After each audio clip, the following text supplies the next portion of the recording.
peppery, and let's dive into a bold, fiery world of Schezwan sauce. A versatile flavor-packed dish which can be added to any dish so that it makes your meal more delicious and turn it into a great masterpiece. If you love it as a dip, or if you want to use it in your stir fry, if you want to spice up any dish, you can add this spicy condiment to your dish and make it more flavorful. So let's not waste time and let's create this spicy aromatic condiment in your kitchen right now. Here are the basic ingredients which is required to prepare the Schezwan sauce.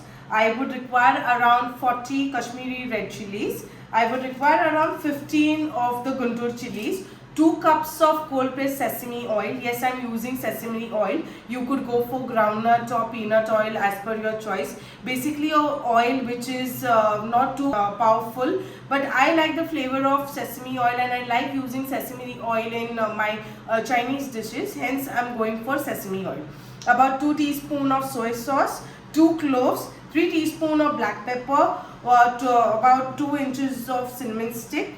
I would take around 1 teaspoon of salt, half a cup of grated or chopped ginger, 1 cup of grated garlic, and I would require around 2 small pieces of black jaggery. I am eliminating the sugar. I am not taking sugar. I am adding black jaggery. You can take normal jaggery. I am using black jaggery because I want a very nice color. Here this is one of my favorite ingredients, the star anise.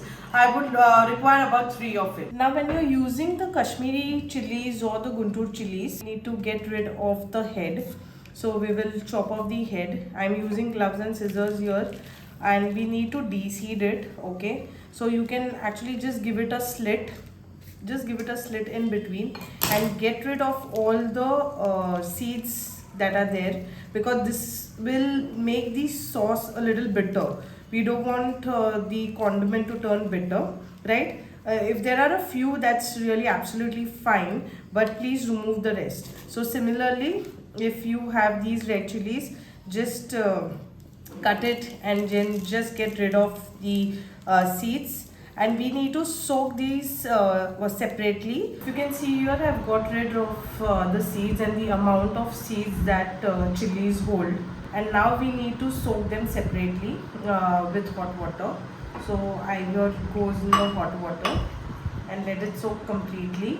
Now while this soak, it will take around 30 minutes or so that it soaks. I'll add in more water. I'm adding another glass of water so that it soaks completely. And then probably if you can just cover and keep it, that would be better. If you see here, the chilies are nicely soaked and they are swelled well. I'd like to show you the Guntur as well. So they also are soaked well. Now what I'll do is I'll take very little water and grind it into a fine paste. Let's start with the preparation. We'll switch on the flame. Keep it on medium. And we'll put around 2 cups of cold pressed sesame oil. Even if the oil is extra, should not be a problem. You can use the oil in other dishes as well. So first we'll add in the star anise. And then in goes the cloves. And I'll add the cinnamon stick. So as the oil is heating up, the flavor of the spices will infuse in the oil, and that is what we want at this stage. Meanwhile, I like to show you the paste that we have prepared. So this is the smooth paste prepared out of the Kashmiri red chili. And this is the paste from the Guntur chilies.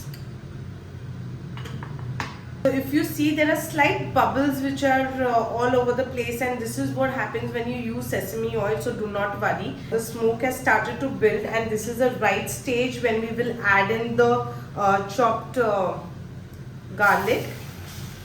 So let's add in the garlic. And I told you that there will be a lot of bubbles which will be built since we are using the sesame oil. Do not worry at all. You can reduce the flame to low. I don't like to waste my ingredients, so I try to get everything into the pan whenever I cook. Make sure that the garlic is not getting burnt, because you need to keep stirring it, and make sure that the oil is not too hot when you add in the garlics.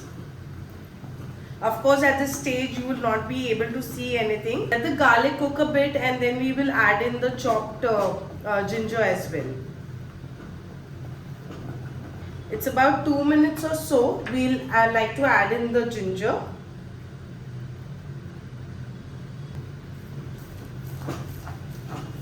If you see, gradually the bubbles are reducing, and you will be able to see the ginger and the garlic mix along with the spices. Allow the ginger and the garlic to cook well. This is a very important stage. The garlic and the ginger has to cook well before the chili paste goes in. If you see, the garlic and the ginger is not yet cooked. It still requires some time. So we will wait for another 5 minutes or so. Let it cook well, and then we'll add the chili paste. Just make sure that you're holding the pan very well when you stir, because you do not need any spillover. And you be really very careful when you're working with a huge quantity of oil or liquid. It's been another 5 minutes, and I think this is the right stage to add in the chili paste. So first I'll add in the Kashmiri red chilies.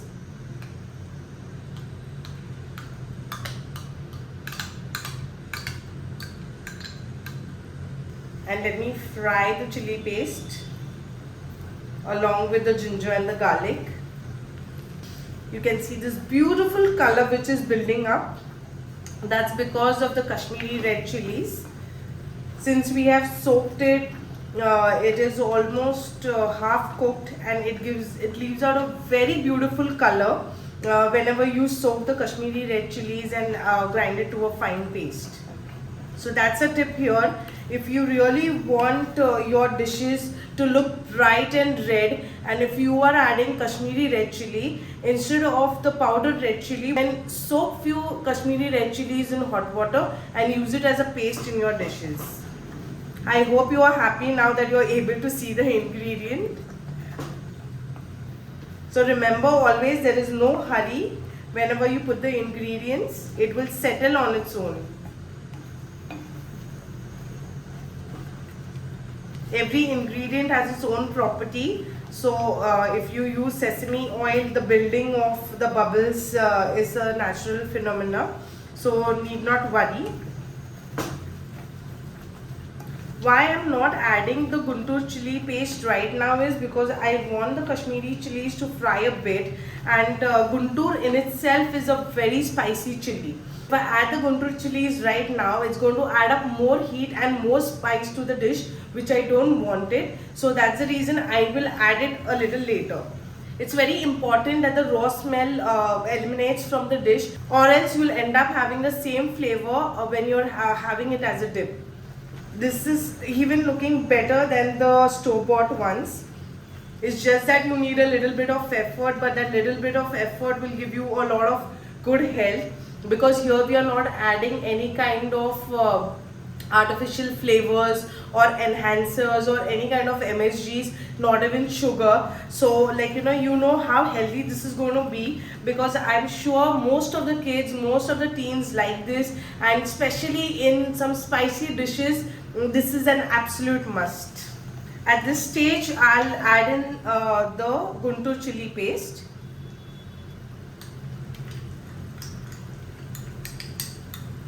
Give it a nice mix. At this stage, you can add in the salt, of course, because that will help you to leave off the moisture. I'll increase the flame. So I was working on low flame.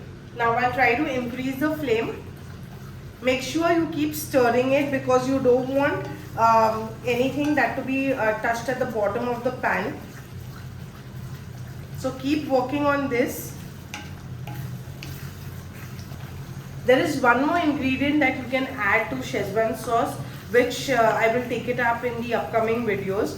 So when I prepare the other batch of Schezwan sauce, I will add that ingredient as well.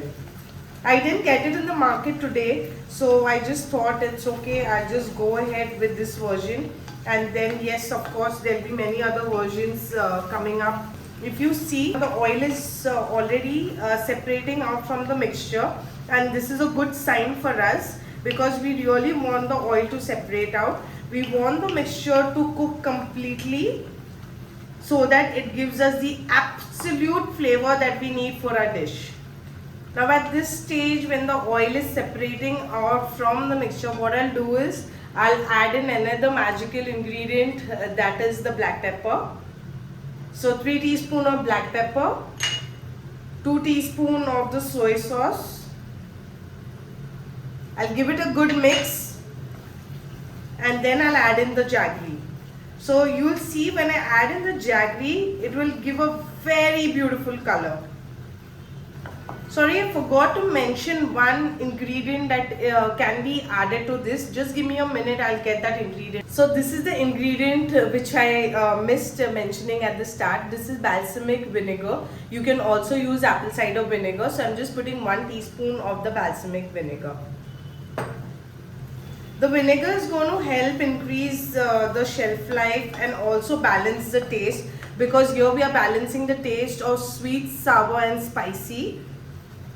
I'm sure you are going to love this version of the Schezwan sauce. Please do try it and let me know your opinion, and let me know how did it turn out. Was it challenging, or was it an easy peasy thing to do? Do let me know in the comment section. We'll add in the jaggery. You can crush the jaggery and add it. And now when I'm adding it, you just keep checking the color. It is drastically changing. The jaggery was so moist that it got completely mixed with the mixture without any effort. Now if you see, the oil first was only floating or only separating from the sides. Now if you can see, the oil is even floating on top. It's kind of building up on top, which means our mixture is getting ready. I'll allow it to just settle in. I want to show how the oil is floating on top and on the sides, and how we've got this beautiful color here. This is looking so amazing. I'm so proud of myself that I can do a Schezwan sauce at home without much effort. And of course this is going to last me for about 2 months or so. I'm going to refrigerate it. I'm not going to keep it outside because it has the raw ginger and garlic, and the weather that we are into does not favor keeping the condiments at the room temperature. We are done with this version of the Schezwan sauce. Please do try it. I'll switch off the flame, allow it to cool, and then I'll transfer it into a glass jar. I'm just filling in the jar with this yummy Schezwan sauce, and I'll leave a bit so that I can use it for the fried rice which I'll make tonight. I don't want to overfill it, and I'll just put the star anise on top, and here you go. Your version of the most amazing delicious Schezwan sauce is here. Thank you very much for watching this video. I'm sure you're going to share it with your family and friends. Do let me know what are the other recipes that you're interested in and what you would like to hear from me. I will try my best to share all the possible information whenever I'm preparing the dishes, because here I am to build a very healthy community. I want each one of you to stay healthy, fit, and try new recipes, try new dishes, and try to cook as much as possible and keep the store-made ones at bay. Thank you.